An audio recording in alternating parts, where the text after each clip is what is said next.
What's up, you guys? I'm making this quick video to share with you a easy way to have captions on your Instagram videos. Literally, all you need to do is download Instagram's new app called Threads.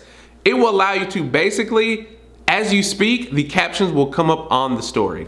All you gotta do is press and hold, and it'll record it for you. Like right now, as we speak, yeah.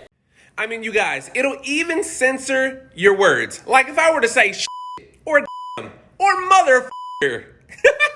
Sorry, Mom, just showing an example. It's a super easy way to share your videos with captions. Why is this important, you ask? Well, a lot of people, when they watch their videos, they're watching it with the sound off. Now, if you're watching something with sound off and your mouth is moving, they have no idea what you're saying. So Threads, this is something just rolled out by Instagram. I believe it's something that they want to use with friends, your close friends and such. So you could send it to your friends, but you could also post it on your story. I learned from this person that I follow on Instagram here. She told me about the app, so I thought I'll share it with you guys. If you enjoyed this video, leave a thumbs up. Comment down below if you know of other cool apps that could benefit your Instagram account. Oh, and if you want to see this used in action, follow me on Instagram at @TheBrandonLeeCook.